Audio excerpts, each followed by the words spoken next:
ജയ് ശ്രീമന്നാരായണ. ഞാൻ ഇവിടെ പ്രതിപാദിച്ചിരിക്കുന്ന സംഗ്രഹം നമുക്ക് നൽകിയത് രാമാനുജദാസൻ ശ്രീമാൻ ഗട്ടു വേണുഗോപാലസ്വാമി അവർകൾ. അധ്യായം 14 ഗുണത്രയ വിഭാഗയോഗ ശ്ലോകം 22. പ്രകാശഞ്ച പ്രവൃത്തിഞ്ച മോഹമേവ ച പാണ്ഡവ നദ്വേഷ്ടി സംപ്രവൃത്താനി ന നിവൃത്താനി കാംക്ഷതി. ഓം. ഗീതാചാര്യ ശ്രീകൃഷ്ണ പരമാത്മ നമുക്കെല്ലാവർക്കും അർജുനനോടൊപ്പം ഗുണത്രയ വിഭാഗയോഗ അഭ്യസിപ്പിക്കുന്നു. പരമാത്മ പറയുന്നു, അർജുന, സത്വഗുണത്തിനായി യഥാർത്ഥ അറിവ് കുടികൊള്ളുന്ന ആത്മാവിൽ ഉടലെടുക്കും, അഥവാ പ്രകാശിക്കും. രജോ ഗുണം കുടികൊള്ളുന്ന ആത്മാവ് പ്രവൃത്തികൾ ചെയ്യാൻ തോന്നിപ്പിക്കും. തമോ ഗുണത്തിനായി കുടികൊള്ളുന്ന ആത്മാവിൽ ഒരു മതിഭ്രമം ഉണ്ടാകും. ഈ 3 ഗുണങ്ങൾ കീഴടക്കിയവർ സത്വഗുണത്തിനാൽ ഉണ്ടാകുന്ന ഈ പ്രകാശത്തെ, രജോ ഗുണത്തിനാൽ ഉണ്ടാകുന്ന പ്രവൃത്തികളെ, തമോ ഗുണത്തിനാൽ ഉണ്ടാകുന്ന മതിഭ്രമത്തെ വെറുക്കുകയില്ല. അവർ ഈ പ്രകാശം, പ്രവൃത്തി, മതിഭ്രമം എന്നിവയെ ആഗ്രഹിക്കുന്നുമില്ല. ഈ 3 ഗുണങ്ങളാൽ ബാധിക്കപ്പെടാത്തവർ അവർക്ക് ഇഷ്ടമില്ലാത്ത രീതിയിൽ പെരുമാറുവാൻ അത് നിർബന്ധിച്ചാലും അതിനെ വെറുക്കുകയില്ല. ഈ 3 ഗുണങ്ങളാൽ ബാധിക്കപ്പെടാത്തവർ അവർക്ക് ഇഷ്ടമുള്ള രീതിയിൽ പെരുമാറുവാൻ അത് നിർബന്ധിച്ചാലും അതിനെ അവർ ആഗ്രഹിക്കുകയില്ല. ഇങ്ങനെ ശ്രീകൃഷ്ണ പരമാത്മ ഈ 3 ഗുണങ്ങൾ കീഴടക്കിയ ഒരാൾ ഈ ഗുണങ്ങളെയോ അവയുടെ പ്രഭാവത്തെയോ വെറുക്കുകയോ അതിനായി ആഗ്രഹിക്കുകയോ ചെയ്യുന്നില്ല എന്ന് വിശദീകരിക്കുന്നു. അതിനാൽ നമുക്ക് തിരിച്ചറിയാം, നാം ഈ ദേഹത്തിൽ നിന്നും വ്യത്യസ്തരാണ് എന്നും ഈ 3 ഗുണങ്ങൾ ദേഹവുമായി മാത്രം ബന്ധപ്പെട്ടതാണെന്നും ഈ 3 ഗുണങ്ങളാണ് ദേഹത്തിൽ വരുന്ന എല്ലാ കാര്യങ്ങളുടെയും കർത്താവ് എന്നും മനസ്സിലാക്കാം. ഈ 3 ഗുണങ്ങളാൽ സ്വാധീനിക്കപ്പെടാതിരിക്കുവാൻ നമുക്ക് ശ്രമിക്കാം. അതുമാത്രമല്ല, സത്വഗുണം വളർത്തി രജോ ഗുണവും തമോ ഗുണവും അടക്കി നിർത്തുവാനും ഈ 3 ഗുണങ്ങളാൽ ബന്ധിതനാവാതിരിക്കുവാൻ പ്രവർത്തികൾ ശ്രീകൃഷ്ണ പരമാത്മ അല്ലെങ്കിൽ ശ്രീമൻ നാരായണനോടുള്ള സേവയായി കരുതി ചെയ്ത് ശ്രീമൻ നാരായണൻ്റെ കയ്യിലെ ഒരു ഉപകരണമായി നമുക്ക് മാറാം. ശ്രീകൃഷ്ണ പരമാത്മയുടെ അധ്യാപനത്തിൽ ധ്യാനിച്ച് നമുക്ക് നമ്മളുടെ ദേഹത്തിനെ പരമാവധി ഉപയോഗപ്പെടുത്തി ശ്രീമൻ നാരായണനെ നേടുവാൻ ലക്ഷ്യം വയ്ക്കാം. ശ്രീമൻ നാരായണനിൽ അഭയം തേടിക്കൊണ്ട് ശ്രീകൃഷ്ണ പരമാത്മയുടെ വാക്കുകൾ ശ്ലോകത്തിൽ എന്ന പോലെ നമുക്ക് ആവർത്തിക്കാം. പ്രകാശഞ്ച പ്രവൃത്തിഞ്ച മോഹമേവ ച പാണ്ഡവ നദ്വേഷ്ടി സംപ്രവൃത്താനി ന നിവൃത്താനി കാംക്ഷതി. ശ്രീകൃഷ്ണ പരമാത്മാവ് ശ്രീമദ് ഭഗവത്ഗീതയുടെ പൂർണ്ണമായ അന്തസത്ത 18-ാം അധ്യായത്തിലെ 65 മുതൽ 70 വരെയുള്ള ശ്ലോകങ്ങളിൽ പ്രതിപാദിച്ചിട്ടുണ്ട്. അതിലെ 8 ഉപദേശങ്ങൾ അനുഷ്ഠിക്കുന്നതിനായി ഭഗവാൻ ഉപദേശം നൽകിയിട്ടുണ്ട്. ശ്രീകൃഷ്ണ ഭഗവാൻ പറയുന്നു, ഈ 8 ഉപദേശങ്ങൾ അനുസരിക്കുന്നവരെ ഞാൻ സ്നേഹിക്കും. ഈ ഭക്തന്മാരെ ഞാൻ എല്ലാവിധത്തിലും സംരക്ഷിക്കും. ശ്രീകൃഷ്ണ പരമാത്മാവിൻ്റെ ഗീതോപദേശം ശ്രവിച്ച ശേഷം അർജുനൻ കരിഷ്യേ വചനം തവ, അതായത് കൃഷ്ണ, അങ്ങയുടെ ഉപദേശം പ്രകാരം ഞാൻ പ്രവർത്തിച്ചു കൊള്ളാം എന്ന് പറയുന്നു. അതുകൊണ്ട് ശ്രീകൃഷ്ണൻ അർജുനന് എല്ലാവിധ വിജയങ്ങളും ഫലപ്രാപ്തികളും നൽകി അനുഗ്രഹിച്ചു. ഈ 8 ഉപദേശങ്ങൾ നമ്മൾ പാലിച്ചു കൊള്ളാം എന്ന് പരമാത്മാവിനോട് നമുക്കും പ്രതിജ്ഞ ചെയ്യാം. ഒരു പൂജയും തപസ്സും യാഗവും പരമാത്മാവിന് കൊടുക്കുന്ന ഈ പ്രതിജ്ഞയേക്കാൾ വലുതല്ല. നമ്മൾ നടപ്പിലാക്കേണ്ട 8 പ്രതിജ്ഞകൾ ഞാൻ പറയാം. ഇവ നിങ്ങളുടെ മനസ്സിലും ഹൃദയത്തിലും എപ്പോഴും ഓർക്കണം. ഇപ്രകാരം ചെയ്യാം എന്ന് നമ്മൾ ശ്രീകൃഷ്ണ ഭഗവാന് വാക്ക് കൊടുക്കുമ്പോൾ ഭഗവാന്റെ മുഖം സന്തോഷത്താൽ പ്രകാശിക്കുന്നത് നമുക്ക് ദൃശ്യവൽക്കരിക്കാം. ജയ് ശ്രീമന്നാരായണ. ഇവയാണ് നമ്മളുടെ 8 പ്രതിജ്ഞകൾ.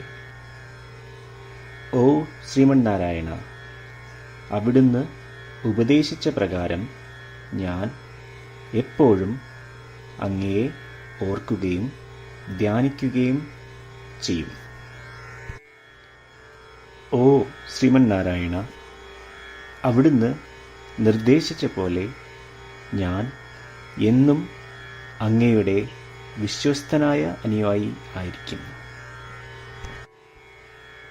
ഓ ശ്രീമന്നാരായണ, അങ്ങയുടെ സേവനത്തിനും സംതൃപ്തിക്കും വേണ്ടി ഞാൻ എൻ്റെ എല്ലാ പ്രവൃത്തികളും ചെയ്തു കൊള്ളാം. ഓ ശ്രീമന്നാരായണ, അങ്ങ് നിർദ്ദേശിച്ച പോലെ എനിക്ക് ഞാൻ അങ്ങയുടേതാണെന്ന് പൂർണ്ണ വിശ്വാസമുണ്ട്.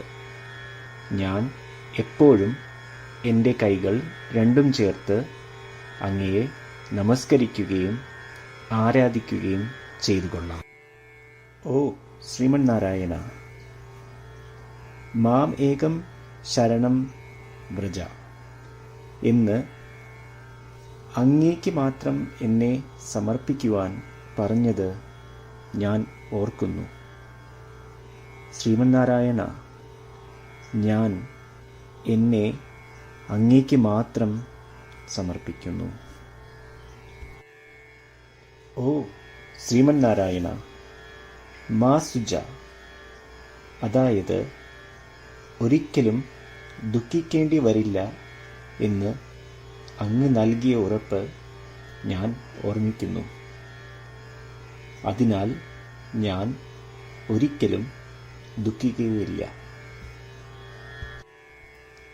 ഓ ശ്രീമന്നാരായണ, അങ്ങ് ഞങ്ങളുടെ രക്ഷയ്ക്കായി ശ്രീമദ് ഭഗവത്ഗീതയിലെ ഉപദേശങ്ങൾ നൽകി ഞങ്ങളെ അനുഗ്രഹിച്ചു. ദിവസവും ഒരു ശ്ലോകമെങ്കിലും വായിക്കുകയോ ശ്രവിക്കുകയോ ചെയ്തു കൊള്ളാം എന്ന് ഞാൻ പ്രതിജ്ഞ ചെയ്യുന്നു.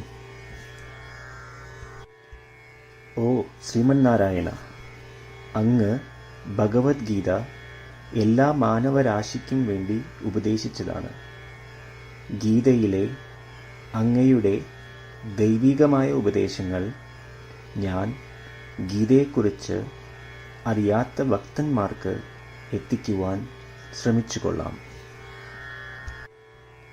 ഓ ശ്രീമന്നാരായണ, ഞാൻ അങ്ങ് പറയുന്നത് പോലെ ചെയ്യുകയും അവിടുന്ന് ആഗ്രഹിക്കുന്നത് പോലെ പെരുമാറുകയും ചെയ്തു കൊള്ളാം.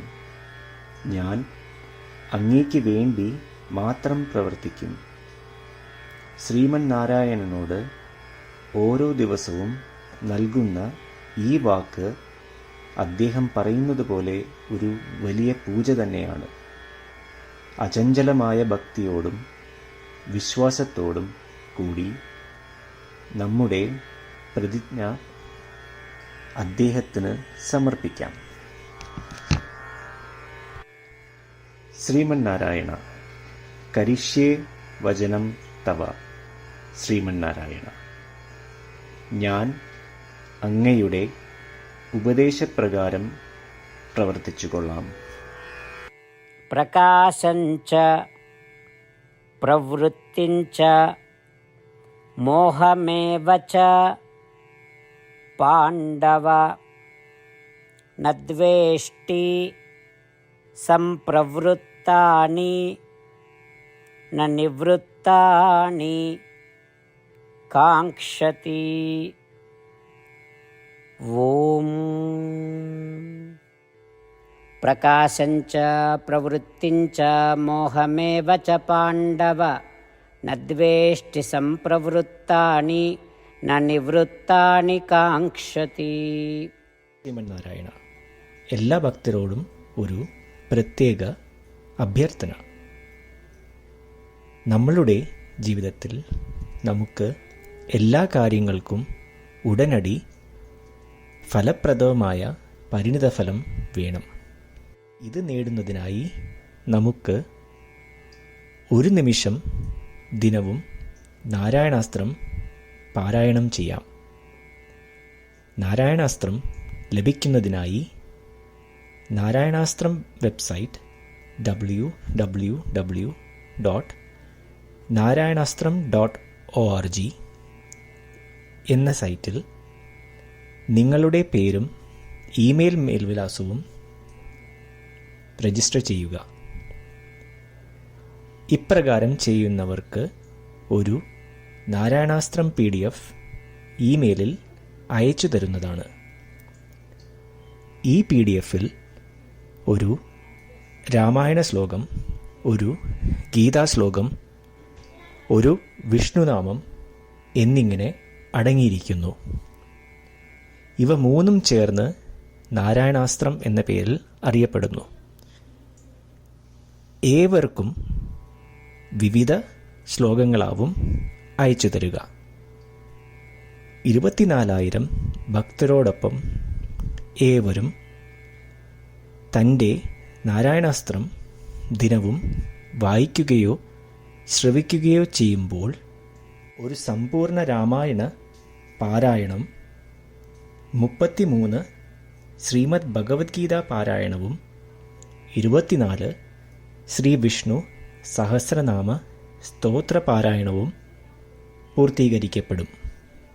ഇത് ദിനവും ചെയ്യുന്നതിലൂടെ അത്യന്തം ശ്രദ്ധേയവും അസാധാരണവുമായ ഒരു ഫലമാണ് കൈവരിക്കാവുന്നത്. ഇതുകൊണ്ട് താങ്കളും താങ്കളുടെ കുടുംബാംഗങ്ങളും ഉടൻ തന്നെ പോയി തങ്ങളുടെ നാരായണാസ്ത്രം കൈപ്പറ്റേണ്ടതാണ്. ജയ് ശ്രീമന്നാരായണ.